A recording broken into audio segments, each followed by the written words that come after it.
All right, there we go. Okay, so let's get started. It's 10:30 on the dot. I don't want to waste anyone's time.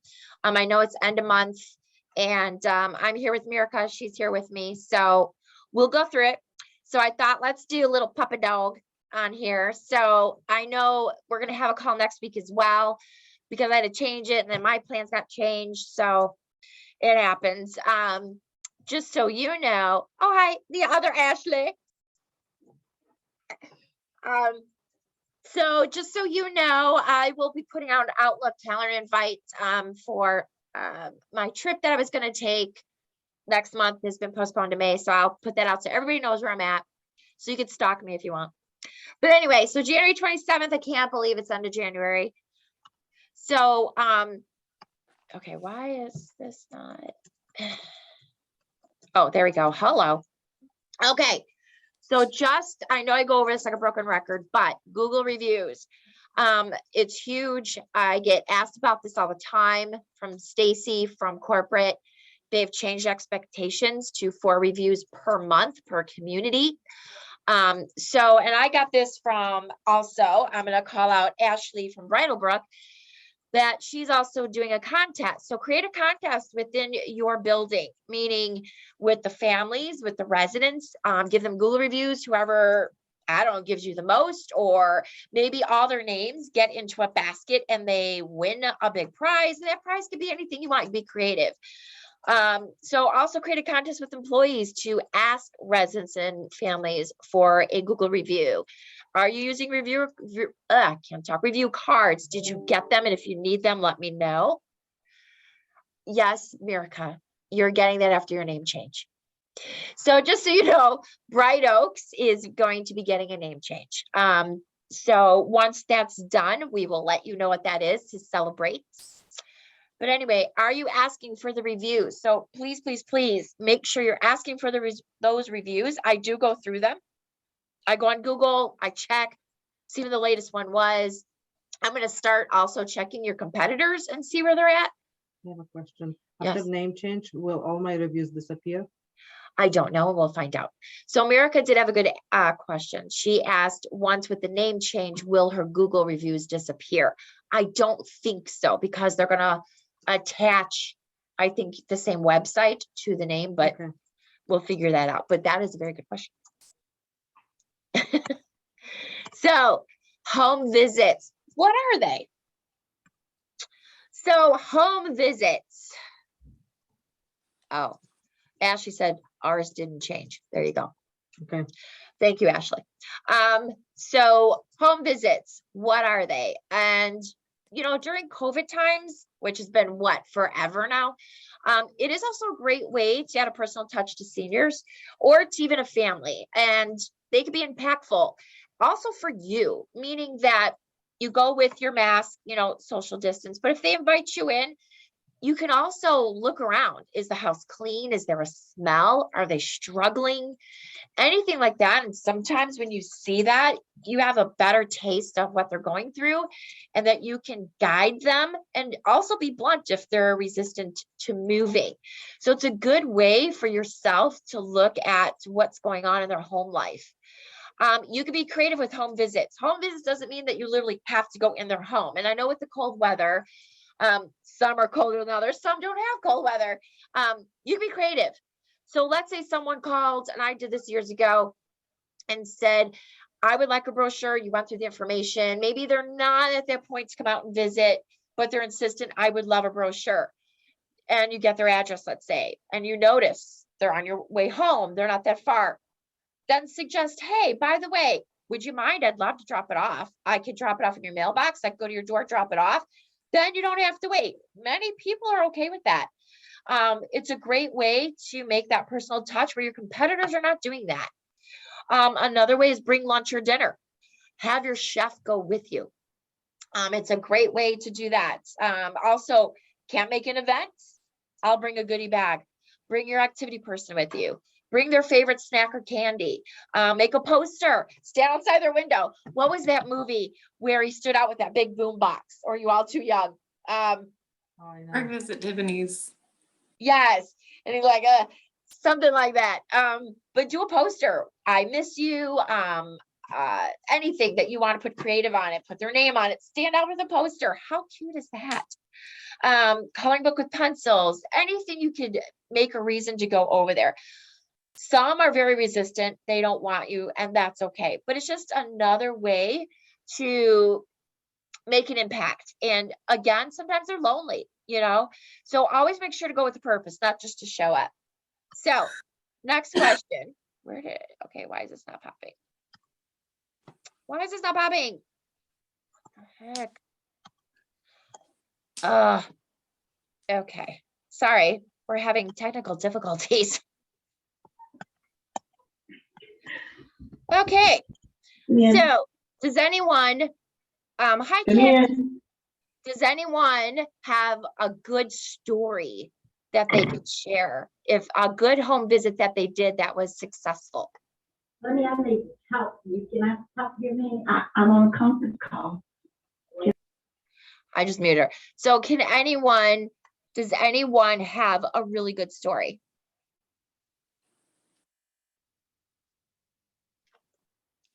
Oh, there we go. I can share one. Please. This was in the past, but I've done different things. I've taken Thanksgiving meals to prospects' house. I've taken them breakfast. One lady particularly really liked Arby's, and we sat and had lunch together. That was her choice. So they really, I don't know, the elderly really like Arby's. So I just kind of take them lunch or whatever the case may be, whatever they like. Good. That's awesome. Anyone else want to share a great home visit story that you've done in the past or recently that made an impact? I have a good one. This is a resident that moved in a while ago, but his only living relative lived in California, and it was his daughter, and he hadn't seen her in over a year because of COVID. And so I went by his home and I actually FaceTimed his daughter, and that was huge to him. I mean, I didn't necessarily, I took food and stuff, but that wasn't the main thing. The main thing was, he got to see his daughter on the phone, and he hadn't seen her in over a year, and he just thought that was amazing. So it was just something small, but it made a big difference to him. That's huge. That's for the rehab. Yep. Yeah, that's huge. See, that's great. These are great stories. And one thing I want to say is with all of us, if you ever have, you're stuck, if you need ideas, not just me, just reach out to your region, reach out to one of us, reach out to them, say, how did you do that? Or do you have any ideas or events, anything like that? I mean, that's why we're all here together. So another thing I want to bring out is, so Ashley from Country, we were talking, and she had some really good ideas. So with community outreach, I had a great conversation with her, and it just floored me on what she's doing. And during her discovery process, she's also asking questions about what beauty salon you're going to, local banks, where do you go to eat?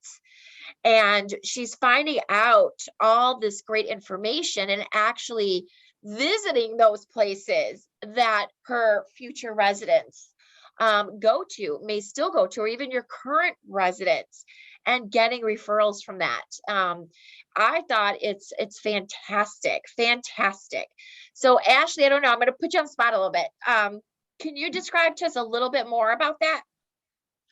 Okay, so what I normally do is, especially residents that already live here, I want to know what they used to do. So I'll ask them questions about, what beauty shop did you use before you came here? And normally they'll tell me, and then I'll say, oh, I go by there sometimes. And they'll say, well, next time you do, tell them I said hi. So I might go by that beauty shop and I might leave a basket, and I'll just tell her, I'll say, hey, someone that lives at Country Gardens used to do their hair. She told me to tell you hi. I thought I'd leave this basket and come by and fill it weekly. Or if banks, a lot of our residents, their kids work at banks.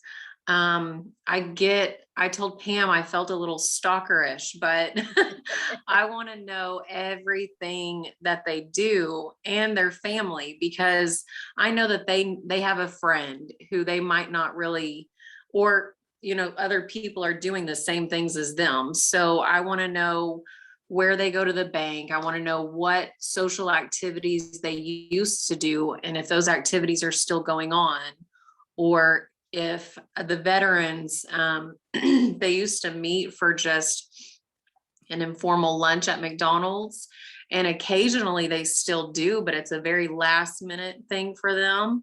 So randomly on my way to work, sometimes I'll drop by McDonald's just to see if they're there. And if they are, I'll buy them all their breakfast. Or if it's something that they used to do and I know they can't do anymore, then I might go buy McDonald's and deliver it to, John that lives at Country Gardens said you guys used to meet all the time and have breakfast, and this is what you had. And I know you love English muffins and McDonald's coffee.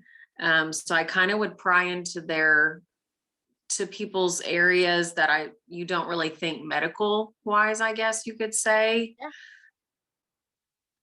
I think it's fantastic. See that? I'm like, that's great. I loved it. When you're telling me, like, oh my God, this is fantastic. Like, we have here. Ashley, just so you know, did not really want to speak, but I called her out anyway. No. So, and another thing I want to bring up is make sure, because what I'm discovering when I'm talking or going to communities is that a lot of people put your outreach efforts into Inquire. You need to get credit for that. I don't know about the McDonald's thing, but a bank, the beauty salon, anything that you're doing outreach efforts and you're going to get your bang for your buck and you're going to get a referral, put it in and put your outreach efforts in there. You need to get credit for it. You all deserve credit for it. We all work hard for that. So make sure you're putting it in. If you don't know how, let me know and I can help you. Well, thank you, Ashley. That was fantastic. You're welcome. Oh yeah, there's my little animation. One thing I want to touch on, and America might be able to say something about this. Nurturing our Place for Mom, caring.com, your local paid referral agencies, advisors. I'll be honest, I'm the first to say, some of the advisors are a pain in the neck. Okay. Some don't respond to you. Sometimes you're like, why am I wasting my time? I'll be honest. Some agencies maybe are not as good as maybe others. Let's just say that. But it's a good way to develop that relationship. And some really good examples of that is, and it's very simple. And I'm just going to use a Place for Mom because I think it's so common. So when you get a referral from a Place for Mom, email them to say thank you. Make sure that if it is a duplicate lead, you let them know right away. I already have this lead, but thank you anyway. We'll get the next one. Email them with updates. You may not get a response. And the reason is because they get a million emails, but some will respond to you. Did you make contact when you got the referral, or did you set up a tour? Or, you know what, I've tried for 3 days and this family has not even responded to me at all. Let them know those updates. If you do get a tour or they schedule a tour for you and you did the tour, let them know how it went. Give them little feedback saying, hey, by the way, they're visiting A, B, and C after this, or they didn't like this, or they really liked our community. I need you to find out more for me. They want move-ins just like you do. They get paid on it. But if they get to know you and you develop those relationships, I'm going to tell you it will pay off. And the reason why is this. You'll notice the tone. You'll notice they're pushing for your community. You'll notice that the family that you called said, oh, I was just talking to Laura and she was really excited about your community when I talked to her, versus the other 3 or 10 that she may have referred. It really does pay off. Does this happen to every advisor? No. But I'm telling you, sometimes when you develop those relationships, they're going to give you information that they shouldn't be giving you. Meaning they may tell you other places they visited and what they thought. They may tell you what they thought about your community that maybe they're not supposed to. They may say, look, I'm really like Kim from Wesley. I am pushing for your community, Kim. So this is what I know. So let me know what I can help you with. boom. I'm just saying it really helps to do that. Also, I know a lot of advisors have changed the years, meaning some don't come to communities to visit, some can't, whatever. Have you ever did like a virtual tour for them? Even a live one, get the advisors, do a virtual tour of your property, boom, send it out. It's just a way to keep them posted. Also, once a month, send them about incentives, send them an email about, vacancies, specials, anything to get them going. Saying, look, I have 5 days left in the month. This is my only 2-bedroom I have left, and those never come available. I don't care if you have 10 available, just make that urgency. So it's just a really good way to nurture those leads, and it will pay off. It will definitely pay off. So I don't know if you heard this 30-second commercial. I think most of you have heard this, maybe not. What is it? Basically, it's getting your staff involved with your tours. They should. We're all running crazy. And for example, when I'm at a property, sometimes I'll come out, introduce myself. I'm so happy you're here. Basically, it's just a great way for an employee to stop and, Kim, I see your face. I'm going to pick on you. So let's say that she's on a tour and I'm the cook. I don't know. And I'm running out and I see her. I'm going to stop, say, hi, I'm Pam. I've been here for 2 years. I love it. And I cannot wait for you to come back. Or an activity person. I have a little example. Hi, my name is Pam. I'm the program coordinator at Sugar Grove. I've been here for the past 2 years and I love it. Misty told me you were coming today and I couldn't wait to meet you. I hear you love to play left, right, center, and we play this every week. I can't wait for you to meet some of our residents who also play this. I'm looking forward to seeing you again. We want this to be genuine though. I don't want anyone to fake it. I don't want to say if they don't love it, don't say you love it. But even if someone is running down the hall, even if they stop, say, hi, I'm Merica. I know I'm busy, but I just want to say thank you for coming. You're in great hands with Pam, and go running. I don't care. But I'm telling you, it sets a tone. When people are going to communities, it's scary. We all know that. They don't know the questions to ask. They think we're the used car salesman. They think we're going to force them to sign that day. It's just making them feel at ease, like you're home. You want to treat the community like you're home, like you greet them at the door, you walk them out the door, you offer them drinks, you offer them something to snack on. Let me take your coat. It's just like you're home. So what I would do is, send out calendar invites to the manager saying, hey, Thursday, I got a tour coming. This is their name. This is who's coming. This is some little information about them. So when you're touring, they're going to stop and they're going to say, oh, Merica told me all about you. How fantastic they would feel to know that they feel like stars at your community, besides a welcome sign or a little gift. So just let your staff know. It's an easy way to make them feel comfortable. And also, while you're on that subject, Yeah. we have some of our residents here who have been here for a good while, and they stop the tour and talk with the people. See, Tell them about the community. And Isn't that I have a lot of them that do that. I love They it. just do that on their own. See, Yeah. and I love it. And, and it's great that you can be in your community, Kim, and not worry if because families do stop residents sometimes and they will ask, how do you like the food? How long have you lived here?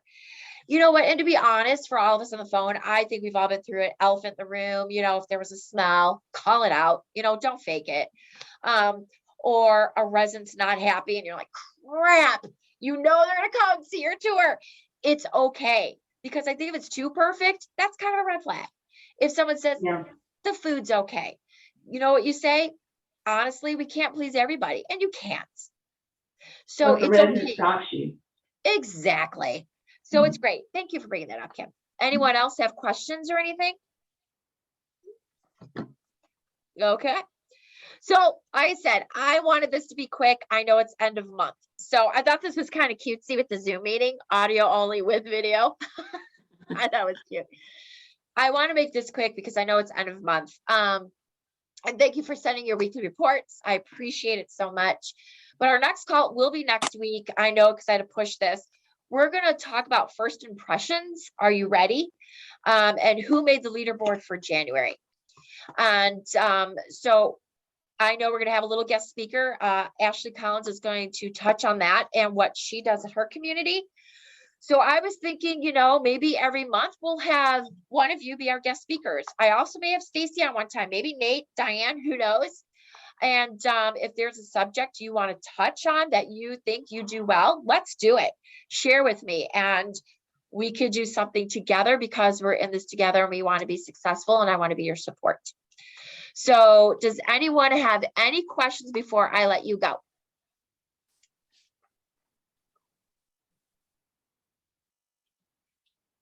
Okay, well, have a great Thursday. And I'll probably reach out.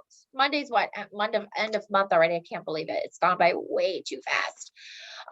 If you have any questions, please reach out.